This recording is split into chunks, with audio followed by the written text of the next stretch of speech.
Ladies and gentlemen, happy Thursday. It's 7 o'clock p.m. EST, and we're back with another episode, another installment of Free Refill, episode 36. Today's the day I go into my divisional round predictions. I'm going to be talking about Bills-Broncos. I'm going to be talking about Patriots-Texans. I'm going to be talking about 49ers-Seahawks. And I'm going to be talking about Rams-Bears. But not in that order, because that's not the order I had set them up with to begin with. And to top off the show, to start off this episode of Free Refill, I need to talk about a particular hiring that has happened in Big Blue with the New York Football Giants. The New York Football Giants have brought in John Harbaugh to be their next head coach. That is some exciting news for any New York Giants fans, and we will be able to get into all of that within the coming hour. First of all, I need to sip my water, which I just did. Second of all, I appreciate you guys for anybody who's tuning in right now. Let's just jump into it. It's going to be a big episode of a Free Refill because I have a lot to say about the John Harbaugh hiring. I have a lot to say about the divisional round matchups this week, and there are probably some other sports stories floating around that I would love to close the hour with. So why don't we just jump right into it, starting off with the big one. I mean, congratulations to John Harbaugh for finding a new job so quickly. And congratulations to the New York Giants for essentially, I mean, come on. They got the best head coach on the market. They got the best available head coach on the market. I know a lot of people were saying, well, what about Mike Tomlin? I don't really think Mike Tomlin was going to be available. It very much felt like he was going to step away from coaching for at least the time being, at least for 2026. He may return in 2027, but I have a strong feeling that he's just not going to be coaching this year. I just don't see it. I don't think it's in the cards. He might go into TV. There's also that being the option, do kind of what Sean Payton did, but one thing's for sure, I don't think he is coaching in 2026. At least, that's my opinion. He may not. We'll have to see. In regards to John Harbaugh being hired by the New York Football Giants, I think, far and away, this is a slam dunk hire. This is a team that needed to figure out, that was going to have a crisis if they did not get the best coach on the market. And they did. They got the best available head coach in the form of John Harbaugh. I think one thing's for certain, they're doubling their win total. They're going to go from 4 wins to 8 wins next year. I think it's almost a guarantee. I just think there's too much, there's going to be too much instant impact change with John Harbaugh coming in. I mean, say what you want about the way it kind of ended in Baltimore. It didn't quite go the way people would have expected it to. I think 100% John Harbaugh getting hired by the New York Giants, it's going to work. And the other thing that I needed to mention about the Giants was Dan Orlovsky had a take about them on First Take, or yes, I think it was First Things First, First Take, whatever. The show that Orlovsky and Stephen A. Smith and all those jokers are on. He comes out and he says, he comes out and lists all these things that the Giants need and are going to need to become competitive next year. And Stephen A. and a bunch of the other analysts are on there just kind of laugh it off like, oh, so they need this and this and this and this. Well, yeah, those things would be nice. But the realistic thing is that's not even entirely the case. If we look at the New York Giants and what they need to simply make the playoffs next year, they have a young quarterback who's going to be entering year 2, who was already the best rookie quarterback of this year. Whether you unquestionably, Jackson Dart was the best rookie quarterback this year. Cam Scatteraboo, who is an incredible rookie until he got hurt, and he will, I imagine he will do amazing things next year as well. Malik Neighbors will be returning to pair with Wan'Dale Robinson, who already was very impressive this year, putting up over 1,000 yards when, he was playing with a rookie quarterback. They have Andrew Thomas, who's an incredible left tackle, will be able to protect Dart's blindside. And then defensively, they can rush the passer, which means they can generate turnovers. They can rush the passer with guys like Brian Burns. Abdul Carter has potential to take a step in year 2. They'll still have Thibodeau there, and they'll still have Dexter Lawrence in the middle. So they have a lot of the pieces that you would need to simply make the playoffs and potentially go on a playoff run, and they're going to add pieces. Like, they have free agency. They're like, Alec Pierce is going to be an interesting free agent that I'm interested to see where the Colts wide receiver goes. He could fit in New York, and they could add an additional deep ball threat. Not to mention, they're going to add pieces to the back end of their secondary. And there's 2 Cleveland guards in Joel Bitonio and Wyatt Teller who are going to be free agents. They can improve the interior of their offensive line with veteran guards that clearly John Harbaugh would know well, coming from the AFC North. I think it's a team that is way closer than a lot of people are going to give credit to. The Giants are way closer than a lot of people, I think, even expect. This team is 100%, I think, hitting at minimum 8 wins. I think they could easily hit 10, maybe 11. I don't know about winning the division because, you'll still have the Philadelphia Eagles there. They'll presumably get the right offensive coordinator and be back next year. But if you look at that division, especially in the NFC East, Dallas could go one of 2 ways. They could get better or get worse. They're like smack in the middle. Washington, they're still an old roster. They're going to have to clean up that roster a lot for it to be viable. And Dan Quinn is just not better than John Harbaugh. The only guy in the division that, as a coach, that you could make an argument is better than John Harbaugh is Nick Sirianni. And even then, I think it's a debate between those 2. I think the Giants are very well set up to dominate free agency. They're set to have a good draft. If they're able to do those things, they can easily turn it around with John Harbaugh. Maybe the NFC East title seems like a stretch, but I wouldn't rule it out of the question. But I would definitely imagine a 7 or 6 seed is very possible for the New York Giants in 2026.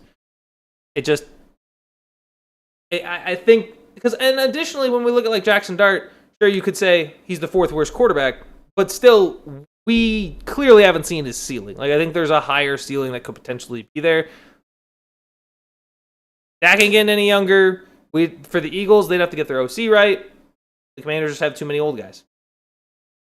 Say what you want. I think the Giants could definitely be competing next year.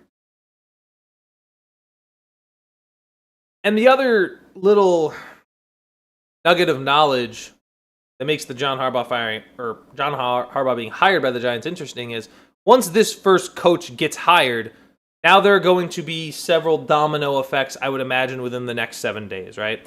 Now that the big fish is off the market, right? John Harbaugh is clearly the best coaching candidate available.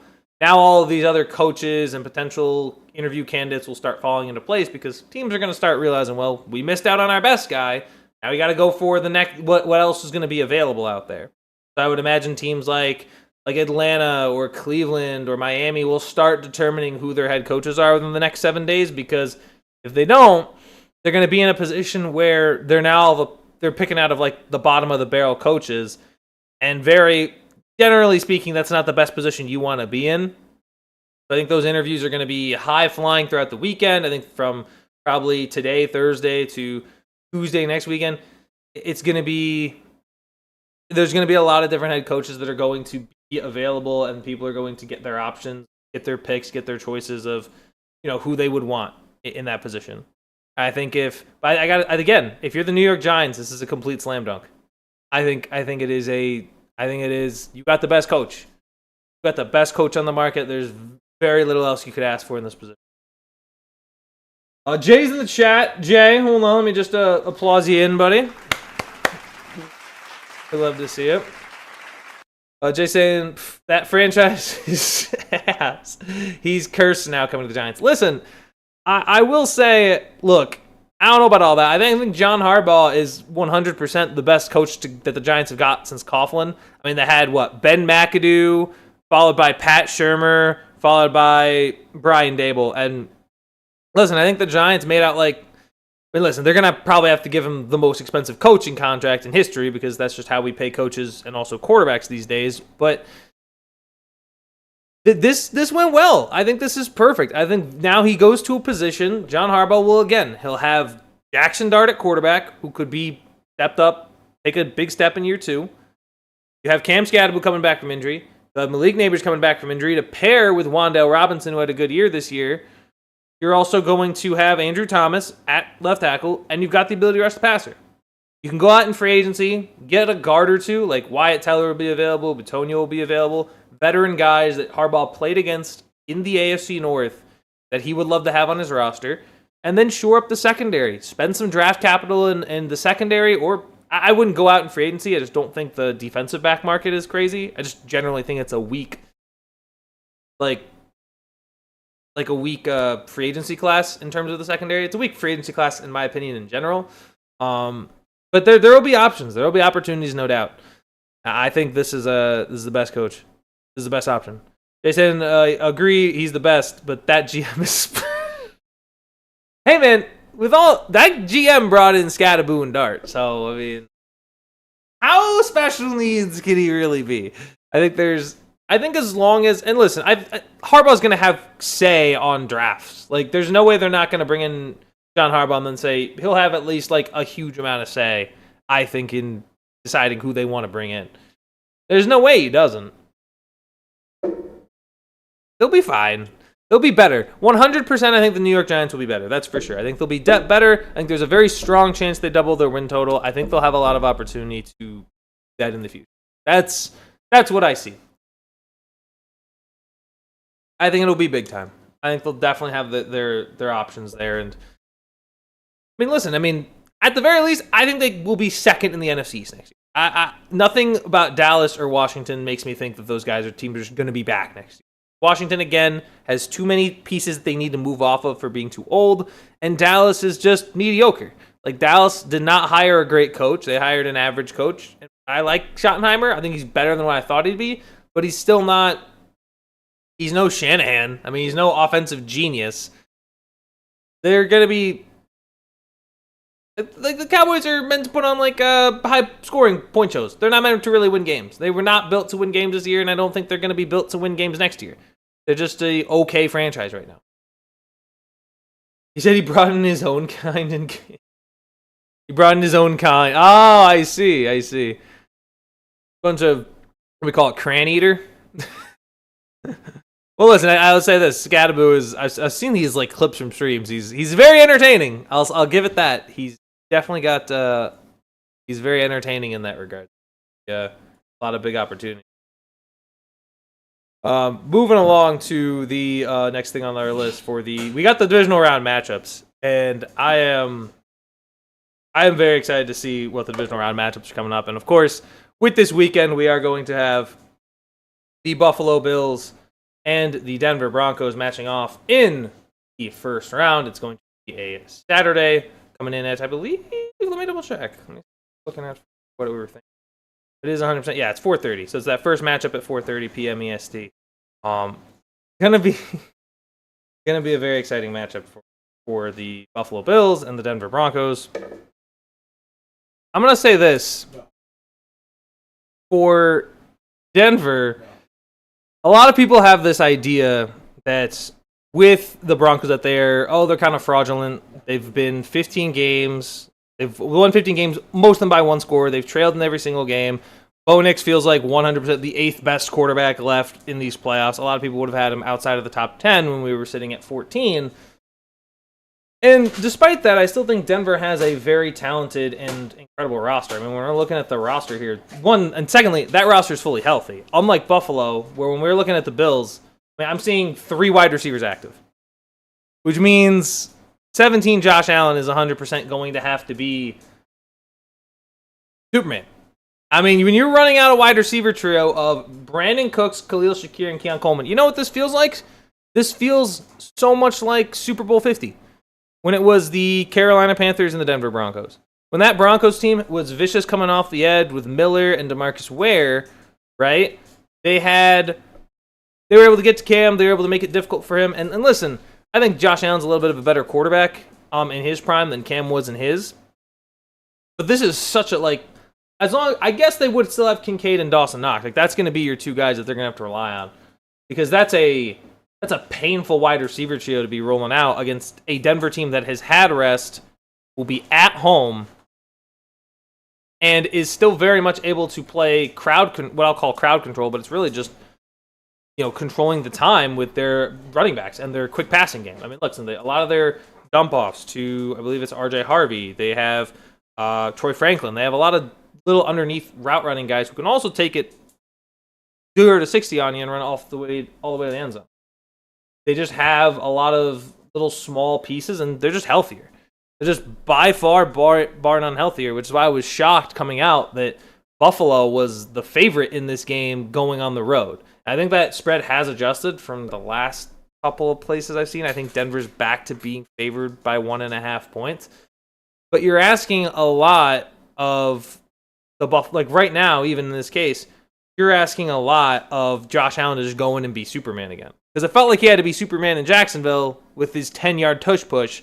Now he's going to have to be Superman again, going on the road again to the Denver Broncos. I'm not saying the Bills can't win it, but it's a tall order. It is a tall order, and it's no guarantees. Looking at... And now that brings up the question of who actually takes the game. Because I really do think if you had anybody who could do it, it would be Josh Allen. It wouldn't be Bo Nix. It wouldn't be, I mean, maybe Caleb Williams, but like that's only fourth quarter Caleb Williams. Fourth quarter Caleb Williams is only able to do it in the last 15 minutes of the game. You ask him to do it in quarters 1 through 3, he's going to poop his pants. So you're now in this position. I mean, maybe Matthew Stafford would be the other one. Maybe Drake May, but there's just not enough of a sample size to make that argument. If anybody's going to do it, it's Josh Allen. But I still think it's shocking that a lot of people see this Denver Broncos team as being as fraudulent as it is. Which don't get me wrong, I think they are. But they can, like, matching up. I mean, Patrick Surtain's going to basically eliminate whoever he's covering. You're going to have to take advantage of linebacker mismatch. Looking at depth charts right now, if you're going to have to take advantage of, like these aren't, like, no joke linebackers. Like, Dre Greenlaw can cover. Dre Greenlaw can cover, like, zone and even a couple tight ends man-to-man. He may not be as fast, but it's not like Dalton Kincaid. Like, maybe Dalton Kincaid has the same speed, but Dawson Knox certainly doesn't. It's going to be a lot of 2 tight end looks. I think the winner of this game is very simple. It's going to be whoever controls the clock, whoever keeps it on the ground, doesn't turn it over, and wins time of possession. And I think you'd have to win time of possession by, I want to say, at least 10 minutes. It means you have to have it 35 to your opponent's 25 minutes. And I think the only team, unfortunately, it looks like a healthier Denver team would have more of an option to do that. It'd have to be a Josh Allen, James Cook masterclass. I think in this moment, with normally the logic here is to take the Broncos, but I think I have to roll Buffalo. Because I think because this game has to be close. Game has to be close. I just don't believe the Bills just get absolutely torched by Denver. I don't think Denver runs up and goes up 24-0 on them. I just think that's too much to ask. And if this game is close and it comes down to leading a game-winning drive, I would much rather take Josh Allen over Bo Nix. That would be my argument. That would be my take on that. And Bo Nix, again, there's not a big enough sample size. We've seen what Josh Allen's capable of in these moments. I would imagine Josh Allen would be able to win this one and advance to the AFC Championship. Now, who they go to play, that would be an entirely different story, and we'd have to get into Patriots and Texans, get into later. But we'll have to see where that goes. But I right now, very hesitantly, by like a hair, I think would take the Buffalo Bills to go into Denver and win. Because I think Denver's been behind in too many games. I think if one turnover in this game against Buffalo could quite literally end it for Denver. So that's my take. Right now, Bills would be sitting in the AFC Championship game to determine who they face. We'd have to go to the AFC, but we're going to switch over to the NFC. So Bills would beat Denver. Then we have Seattle versus San Francisco. This game, of course, is the third matchup between 2 division rivals in the NFC West. Brock Purdy and the 49ers, who have been on an absolute tear. Wait, hold on. Jay just said, Bosno Jackson. Bosno Jackson. Or what are you referring to there, Jay? I'm trying to figure out. Is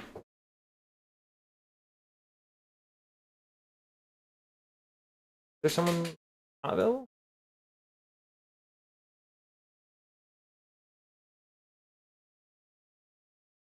I'm trying to figure out what you're referring to there. I'm not following.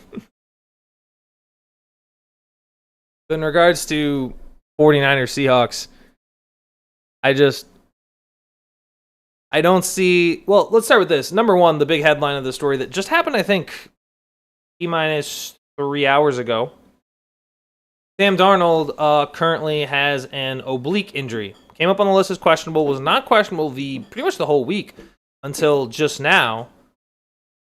Bo Jackson, Bo Duke. I see now. Bo Jackson, Bo Jackson. Well, yeah, I'm referring to Bo Jackson. What do you mean, Bo Duke?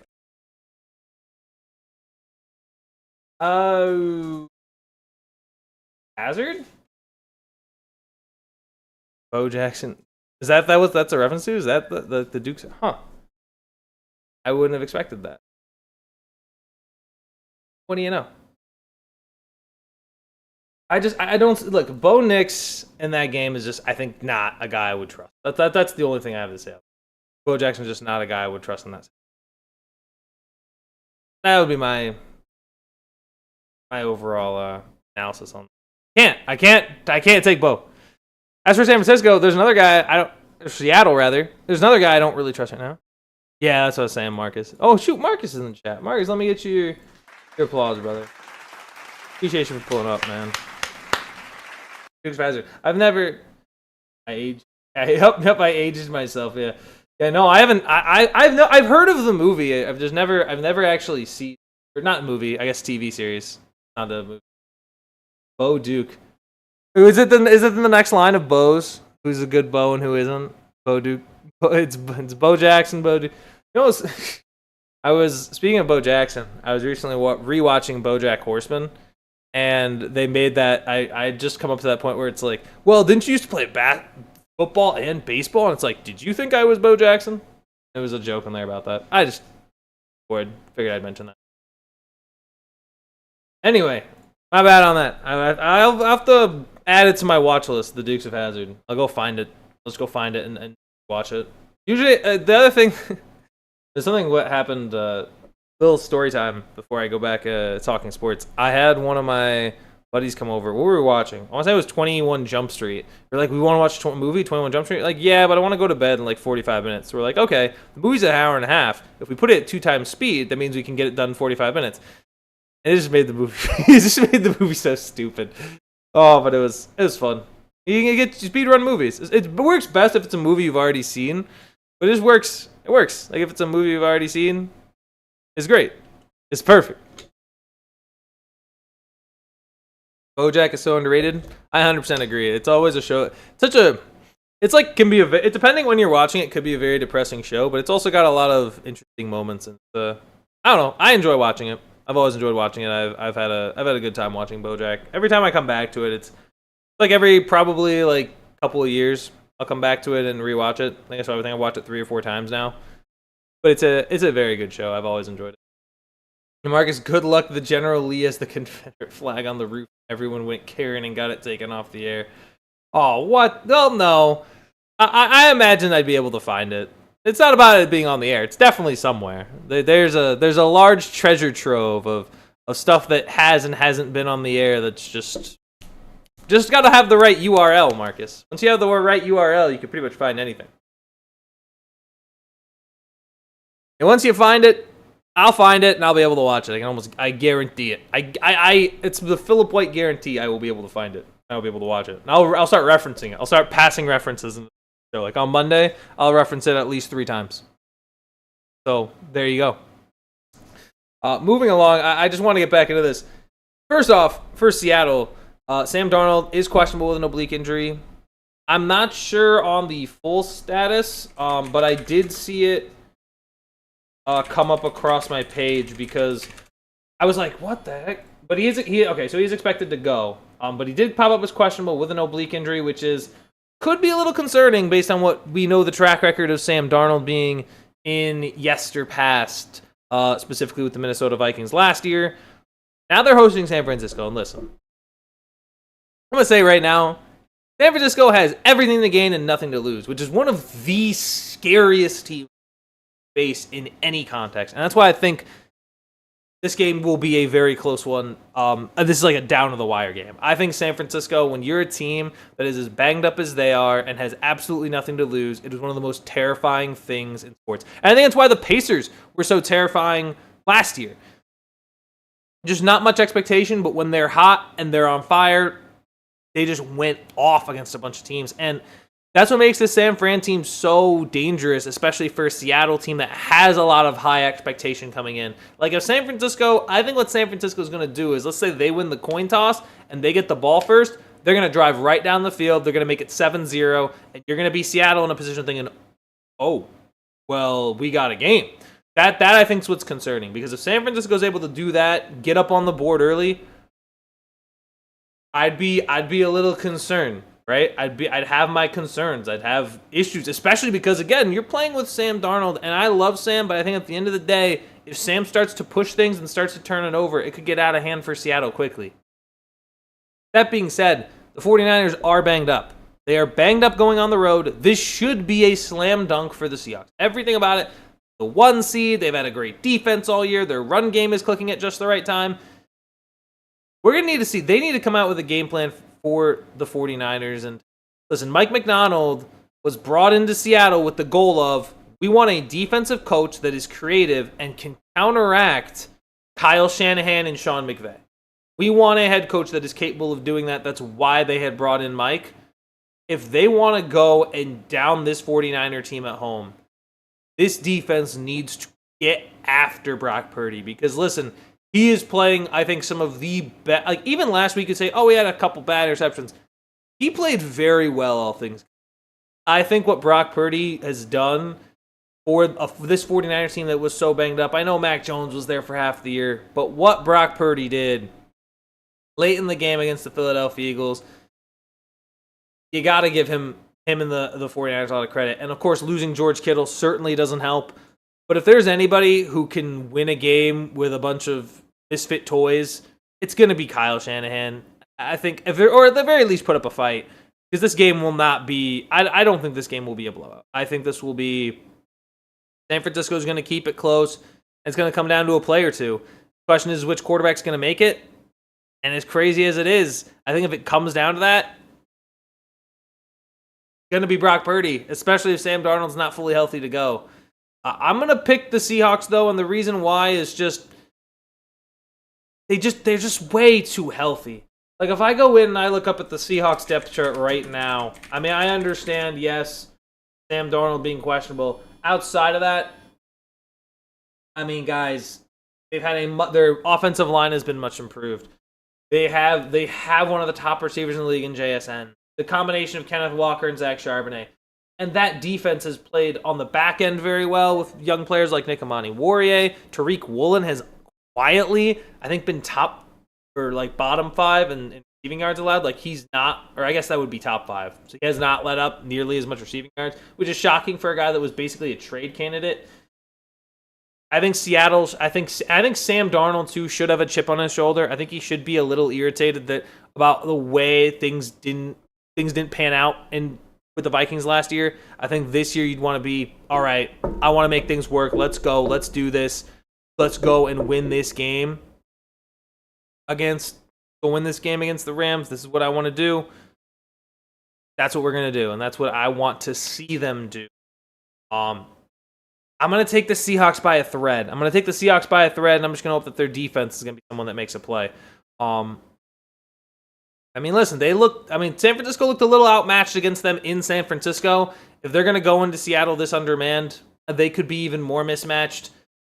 It's just I want it to be a good game, I guess, but I really think Seattle's roster being as healthy as it is should put the Seahawks in the driver's seat. So I think I got to roll with the Seahawks. I really do. I think I got to roll with the Seattle Seahawks, downing the 49ers in Seattle. I just don't see an alternative, even with the Darnold and his oblique.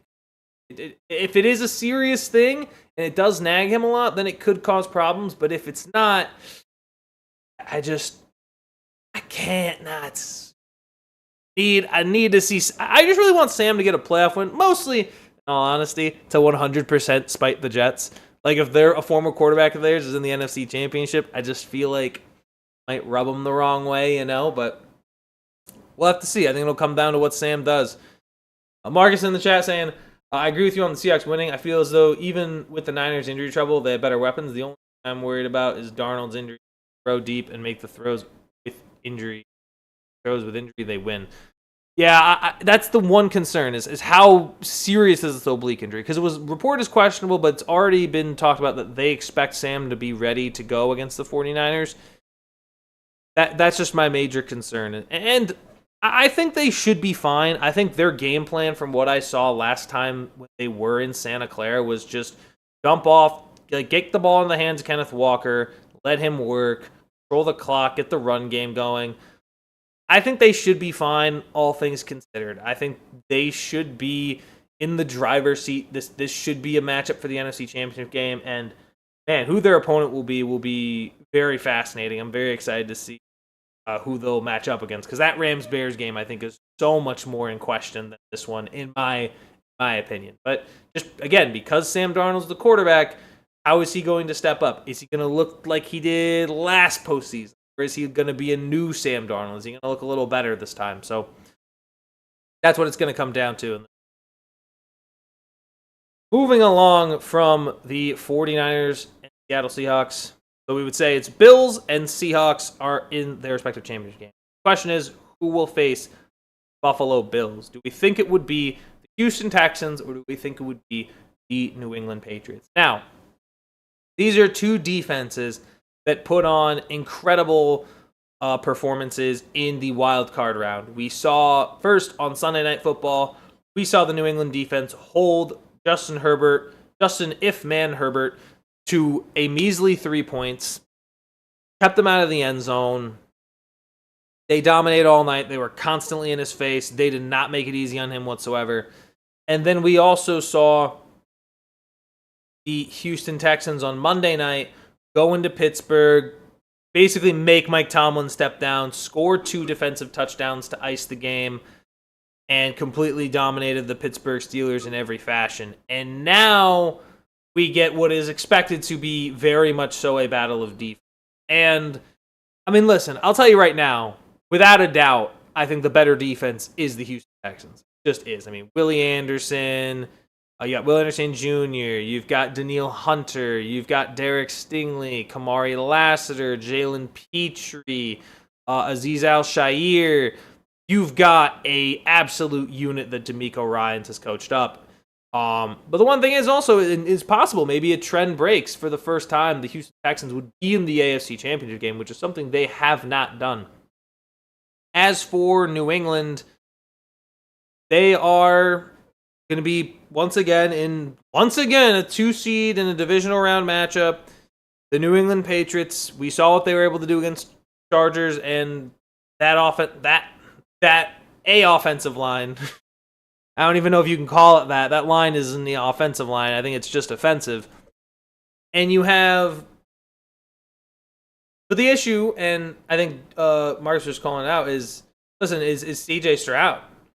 I mean, the question is CJ Stroud versus Drake May. You got 2 incredible defenses. The question is which quarterback's going to play better. And CJ did not play well against the Pittsburgh Steelers, and 100% was pretty much keeping them in it single-handedly. As for Drake May, I mean, yeah, he didn't play perfect against the Chargers either, but he made a couple huge plays for them to go win the game and once he got settled. So, and I think if Drake May comes out looking settled and CJ comes out looking a little frightened, I think it could actually get very ugly for Houston very quickly, despite how good their defense is. Because, listen, and again, this is a Texans defense, very important that I might add this. One thing that was mentioned a lot in the Steelers-Texans broadcast was this Houston Texans team doesn't disguise what they do. They just play their best players and come after you. That's not a strategy you can have when going up against Drake May and Josh McDaniels. Because Josh McDaniels may not be, Houston's head coach may not have worked out, but offensive coordinator-wise, he's shown he's got the chops. And what we've seen from Drake May this year, I think it's very, very scary if you're Houston that you're rolling in this defense that's great, but doesn't really play certain creative coverages, really doesn't try to hide what they're trying to do.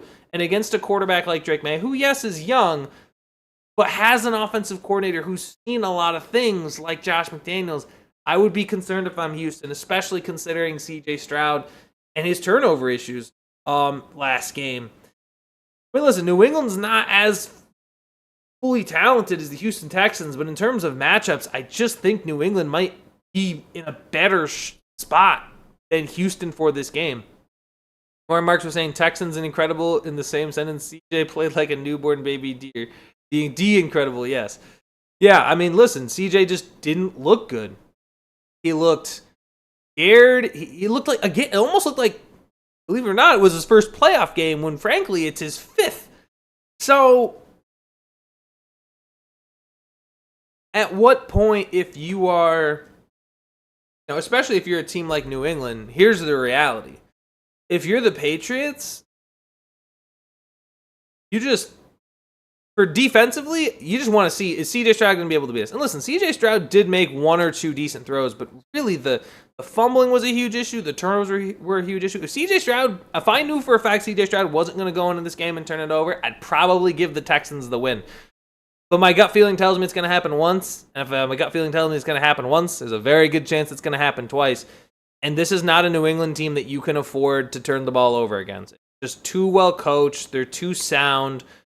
They've played well all year. I understand they've played weaker schedules, but listen, CJ Stroud just hasn't played incredible football. CJ Stroud would have to play good football in order to go in and beat the Patriots, and I just don't see it happening. And I think Drake May, the Patriots, would be hosting Josh Allen and the Bills in the AFC Championship. I just think there's too much. Now, it's not even too much to ask for CJ Stroud. It's just I don't think he's got it. I don't think he's got it based on what we saw on Monday Night Football. I think it's too much to ask against a New England defense that is playing some of their best football right now. Jay saying in the chat, do it for David Carr. I wish. I honestly really wish this Houston team could go in and beat New England because I believe, the last couple times they made the divisional round, like not recently, but in the years past, like they would go in with Matt Schaub and they would just get whooped by the Patriots. Like I remember that happened once in 2011, I want to say, and then again in 2016, they had Brock Osweiler. So I'd love to see the Houston Texans get by and see that defense, see Houston not just get to an AFC Championship game, but could you imagine if Houston gets there and hosts an AFC Championship game for the first time that they're there? I mean, that would be electric. That would be electric for a team that hasn't even won a divisional round game in their history. So we would have to see, but I think it's too much to ask for to go in and expect CJ Stroud to, basically what you're asking Stroud to do is outperform Drake May. And I just don't think that's going to happen. But we'll have to see where it goes. Mark is saying both were defensive monsters for the teams they coached, but I got to give the edge to the Pats and Vrabel. I agree.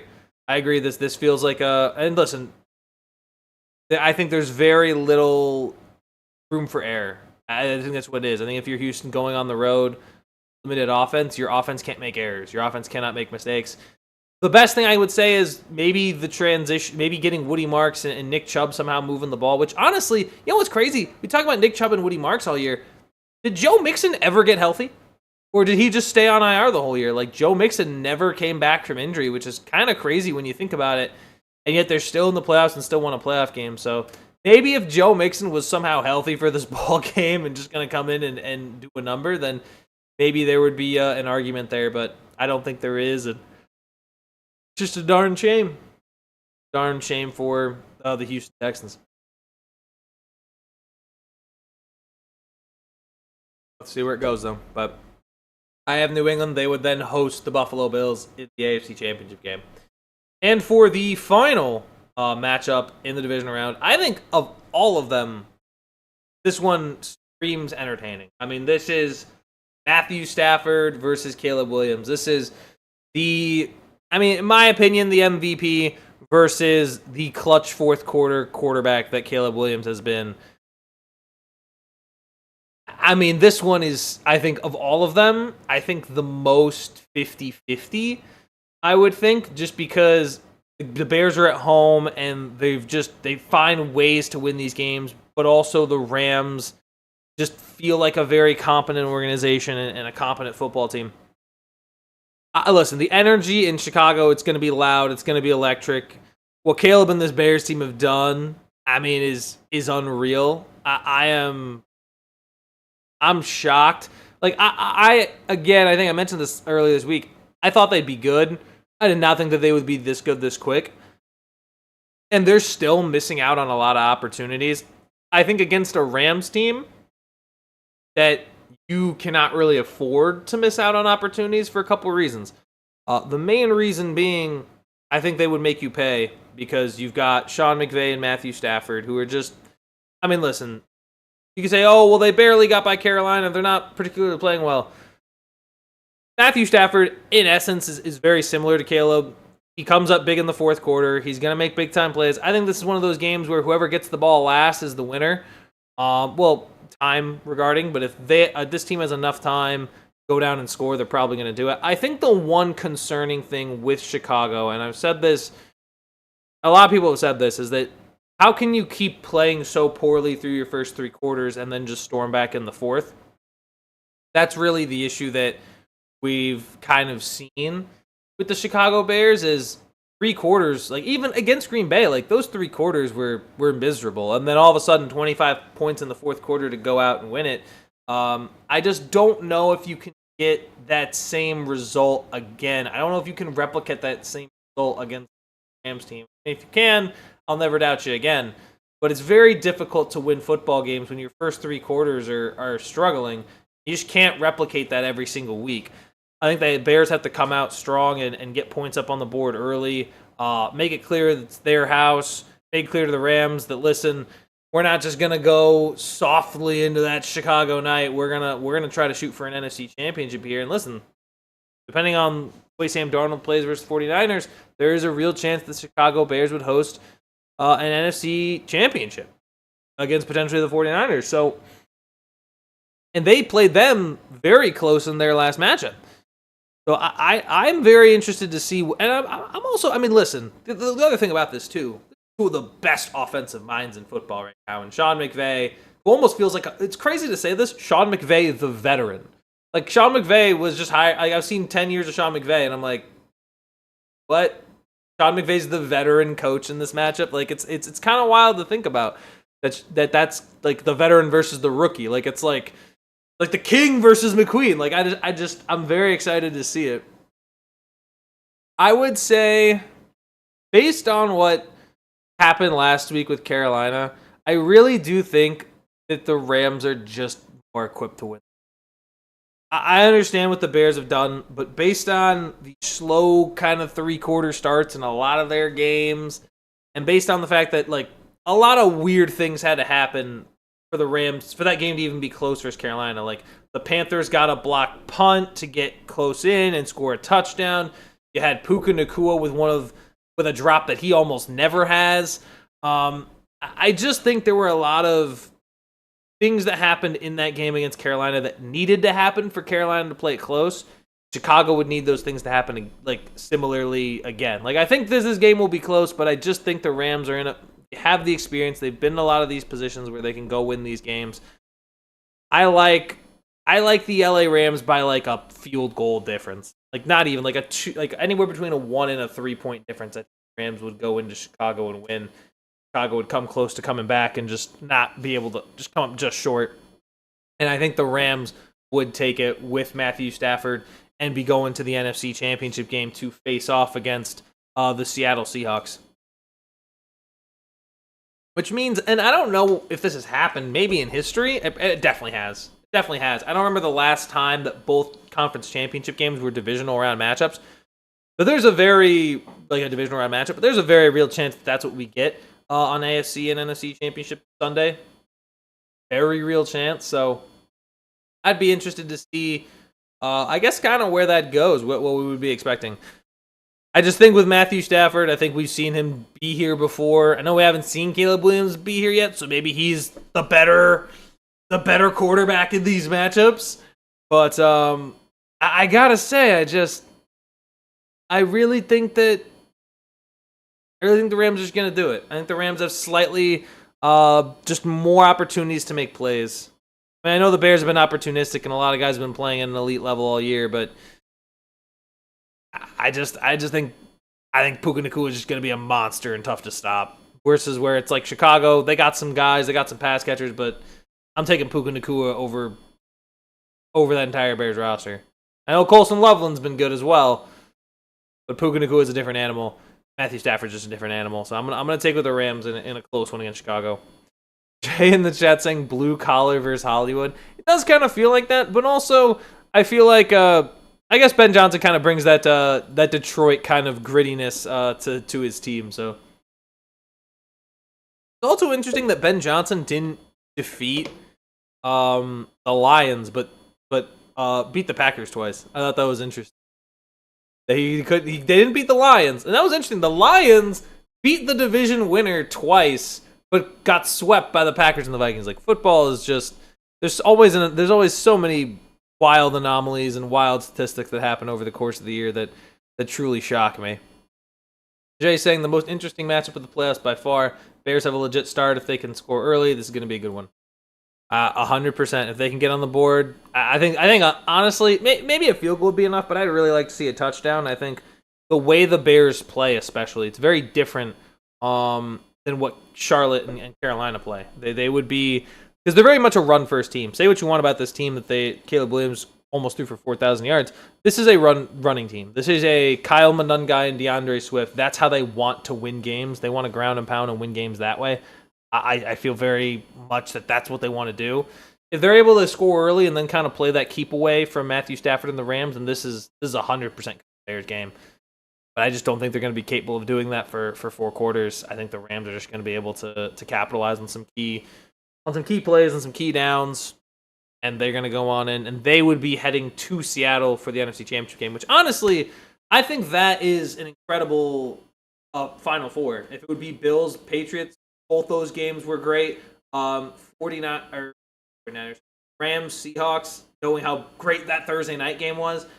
This could be a legendary playoffs. I mean, when we just think about the wild card weekend as well, just thinking about what happened on wild card weekend, thinking about how close all those games were. Well, not all. There was the exception of like those 2 last ones, but 4 of those games are absolutely amazing. And then you've got this weekend. I mean, again, this could be all 4 divisional round games come right down to the wire. I'd be very excited to see it. I'm just excited. I'm excited for this divisional weekend. I hope you guys are all too. That was mostly the main matchups I got into. I already talked about John Harbaugh going to the Giants. I wonder if I had just had any other. I want to leave the last 10 minutes to open the floor to you guys. Let me know what other things you want, hot takes you got coming off the presses. Leave them in chat right now. And by the way, if you are watching and you're new here, if you're watching and you're new, make sure you subscribe. If you've been here and also are new, make sure you drop a like and share and all that good stuff. One of the things that actually came across the table, I think I brought up last week, earlier this week. Dante Moore foregoing the NFL draft, choosing to go back to Oregon, and it's widely split. I think this is one of the few things where I feel like there's a lot of opinions on Dante Moore of where he's going, not where he's going because obviously he's going back to Oregon, but more of was it the right call? Is it the right call for him to go back to Oregon? And what's weird is, and I did not have enough football discourse about this when it happened, but I vaguely remember Andrew Luck doing something similar, where he decided to stay at Stanford another year rather than declare for the 2011 draft, which I thought was kind of interesting, because that was the last time I really remember something like this happening, whereas now you have Dante Moore, who's going to be the number 2 overall pick, now going into the next year's draft. And the point is, well, look at the quarterbacks that we thought were going to be at the top of the draft this year, and look at how much that changed. There's no Arch Manning, there's no Drew Waller, there's no Nico Yamaleva. There's not a lot of those high-end prospects. So Dante Moore is taking a big risk by going back to college and playing for Oregon. And while that's valid, that's a valid concern. I think that's one of the main things. The issue with that is, I wouldn't want to jeopardize going to a bad organization. Even if Dante Moore doesn't have the best season, I still think he will get drafted. He won't get drafted super high. And the reality is, you really want? I think part of the reason why is because he doesn't want to go to the Jets. And a lot of people said, well, the Jets are not the worst organization to land with, and I'm like, are you nuts? Are you serious? Like, what are we doing with not? How are we going to justify the Jets are a good landing spot? They just aren't. He's going to be going to a defensive head coach who could very much be fired after just his second year there. There's going to be Garrett Wilson wasn't fully healthy this year. Outside of Garrett, there's really not a whole lot of offensive talent. Is the team going to keep Breece Hall? We don't know.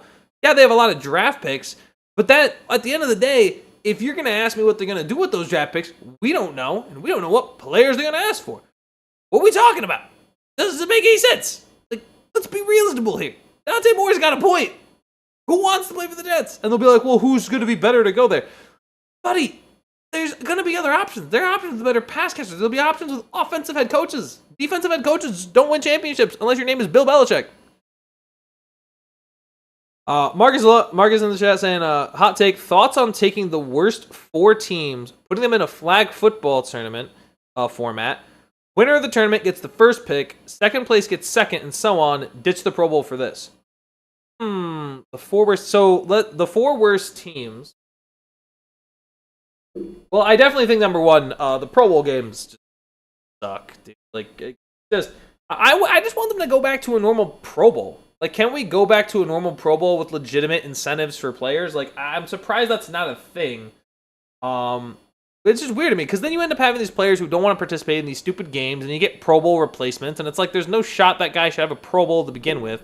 Now we're award and it's not even stat padding, it's award padding. Like the Pro Bowl, like does Tyler Huntley's Pro Bowl mean anything? No, absolutely not. There was just another one. Like the fact that Tyler Huntley got that award is just ridiculous to me. But who are the top 4 picks? So if we would do NFL draft, I'm just curious who would. I don't hate the idea. Should be Raiders, Jets, Cardinals, Titans. Here's the issue. That football's gonna suck. Like, I love more football, don't get me wrong, but those football games will just not be good.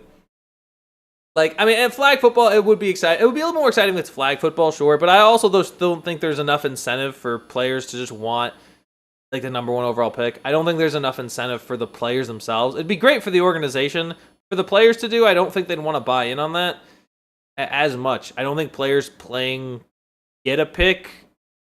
Like, I don't know. I just don't see as much incentive. It could work. Not saying it couldn't. I just don't see the same incentive for the teams, the individual players to go out and play a flag football game just for, like, a player. You know what I mean? Because then all of a sudden now, I mean, I get it. It makes the draft more important. But from the individual perspective, I could see it hard to pull off. But I agree with you. Something needs to be done about what the Pro Bowl is because it sucks right now. It's just not. I mean, the Pro Bowl All-Star game just not doing very well. There's clearly a huge issue there. Like they did something right with hockey when they did like USA and Canada and the nation sounds really cool. Like honestly, if we want to do like something, because I think at the end of the day, I would like to see. Like, here's what I would do, and I think this is way more fun. I would have, like, an 8-team tournament. Like, I would say Pro Bowl tournament, like, and then have guys draft. Like, I would select, like, captains or something along those lines, and then, like, 8 players who are captains, and then they draft their lineup, and they do, like, a flag football tournament. That could also work, because I feel like that could potentially bring a little more entertaining, where it's, like, street rule, like, sort of like, you know, street football, where it's like, hey, yo, let's play some touch, let's go. I think that could be interesting. The issue is with NFL, I guess with like nations, it doesn't really work because a lot of these guys are just from the United States. Maybe like by region or something. I think you got to give them basically a reason to want to play, like for pride or something like that. I'm not quite sure. Not quite sure what would be like an incentive to get NFL players to play. Because for basketball, you can 100% do like they can't like different nations of the world. But for football, it's just it's tougher to do. But definitely, there's got to be something better. I think there is. I think there is an answer. It's very hard to find the correct incentive just based on the way the NFL is built versus some of the other leagues. No quarterback wants to play for the Raiders or Jets, 2 teams who can't develop a quarterback. Jay, I 100% agree. I wouldn't want to play for the Raiders or Jets. But I think the reality is, the reason I would say, I guess being the number 1 overall pick versus being the number 2 overall pick, I think, well, I don't even know if Fernando can forgo eligibility in the draft. I think this, like, he kind of got to get drafted now. And being the number 1 overall pick is a lot different, I guess, than being the number 2 overall pick. Just the levels are a little bit different. There's levels to it all. That's just kind of how being drafted works. But I think at least with the Raiders, like, you could argue, okay, they'll have Brock Bowers, they'll have Ashton Ginty, they'll have some offensive pieces. They're gonna need some offensive line help, and hopefully they'll hire a more like talented young offensive coordinator to come in and say, you know, let's utilize our best pieces to the best of their ability, and let's use that with Mendoza. So yeah, it's not great, it's not ideal. But I think of now, I wouldn't doubt it that it'd be now's a good time to get your coach right. Like, it's a very critical time for the Raiders. They're gonna have the number 1 overall pick. They really do need to nail their coach. So I think they're going to be one of the few teams who really does take their process, interviews like 6 to 8 candidates, and pick out who the best guy they think it is, and roll from there. I think it does need to be an offensive guy for sure, though. You got to be able to put up points when you have Mahomes, Herbert, and then Bo Nix and Sean Payton in your division. I think it's got to be offensive. Can't be defensive. Better buy in or be traded. And listen, buying into the Raiders or the Jets is just very hard to have. I mean, listen, we've even seen like Eli Manning. The Chargers were so bad, he actually was disappointed that he was drafted by them and decided to hold out and go over to the Giants, which is just crazy work. I mean, technically, you can get mad at Eli for doing that all you're right.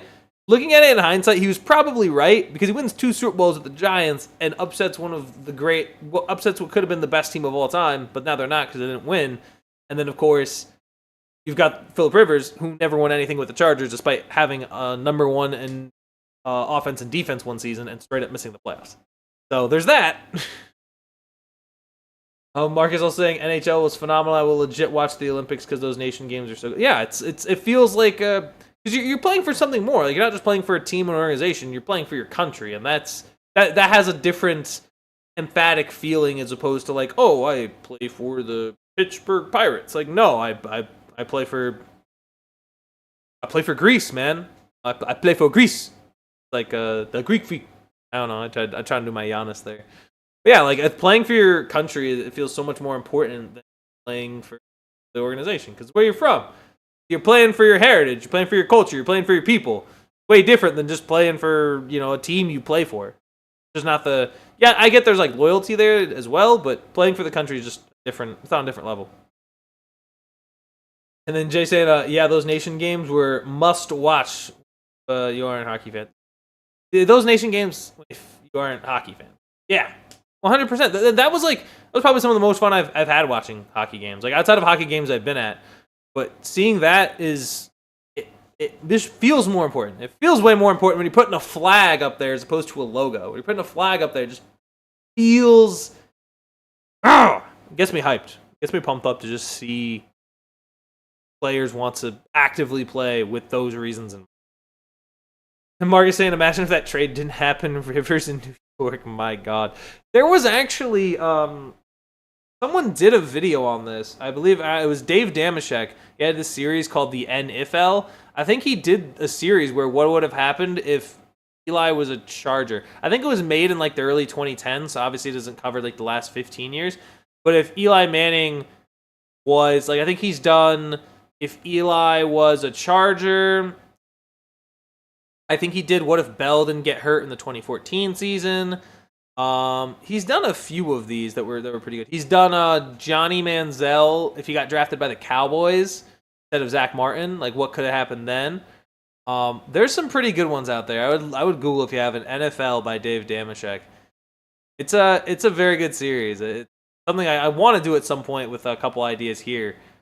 I think we had one where Tom Brady had gone to the Bears. Could have been way different if Tom Brady ended up signing with Chicago and not Tampa Bay, which was apparently could have been a thing. Could have been a thing. Tom Brady in Chicago would have been very weird. I mean, Tampa already felt weird, but you got kind of used to Tampa. I don't think I'd ever get used to Brady in Chicago. So, but with that said, ladies and gentlemen, unless we don't have anything else. About to close in on an hour, so oh shoot, that's not the title card. There's the title card.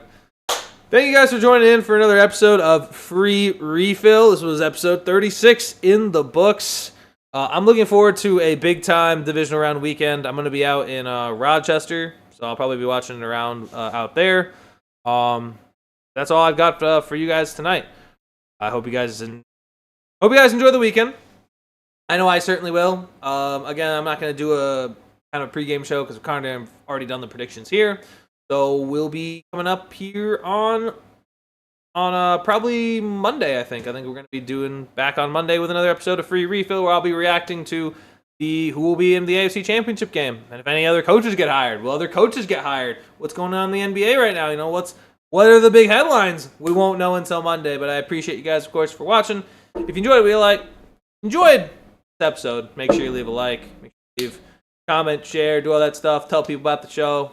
I'm looking to hit. If we can hit 500 subs by the end of the year, that would be an insane accomplishment, and I think that would be awesome. And listen, let's start reaching to 100. I think we can definitely hit 100 sooner than later. I don't know when, but I think we're definitely going to be hitting 100. And I'll do something big for when we hit 100. Make sure it gets there. Outside of that, ladies and gentlemen, I will see you guys later. I saw Jay said, let's do it, man. I'll research some topics for you, man. I would love to do a little, like, either NFL or other NHL basketball. Like, what could have happened? Like, what if D Rose didn't get hurt? What if Bo Jackson didn't bust his hip? Like, what if they run it with Marshawn, right? Like, what could have been in the NFL history? So, what if another one he did, I think, was what if the Bills make the kick against the Giants in the Super Bowl? Like, there's a bunch of different ideas that are stirred that he's done before and other expand upon. So, but yeah, it would be sick to do. So, outside of that, gentlemen, ladies and gentlemen, sports fanatics, hope you all have a good evening. I will see y'all on Monday. Hope you guys enjoy the divisional matchups. I'll see y'all around. This has been Free Refill episode 36. Have a good evening.